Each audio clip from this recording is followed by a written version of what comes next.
আমি আজকে রান্না করে দেখাবো মুরগির পা দিয়ে সিলাবটের করলা। প্রথমে কড়াইয়ে গোল চামচে 2 চামচ সয়াবিন তেল দেব।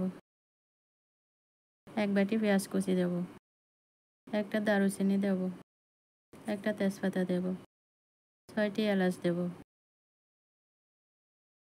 11টা লবঙ্গ দেব, 30টা সাদা গোলমরিচ দেব, 1 টেবিল চামচ লবণ দেব।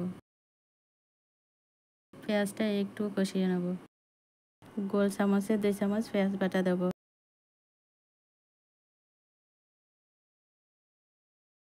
1 চা চামচ আদা বাটা দেব,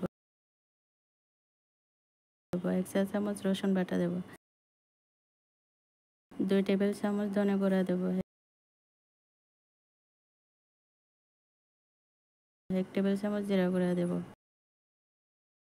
2 টেবিল চামচ লাল মরিচ গুঁড়া দেব, হাফ টেবিল চামচ হলুদ গুঁড়া দেব। একটু নেড়ে দেব।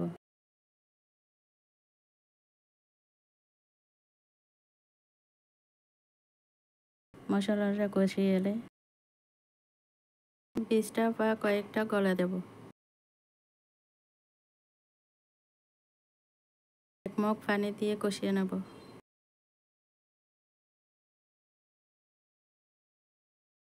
এবার সিদ্ধ করা 1 বাটি সিলাবট আর 5টা করলা কুচি দেব। 2টা টমেটো কুচি দেব। একটু নেড়ে দেব।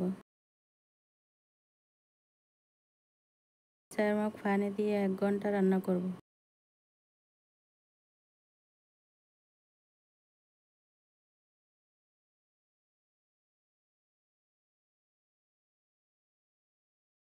এবার পরিবেশন করব মুরগির পা দিয়ে সিলাবটের করলা।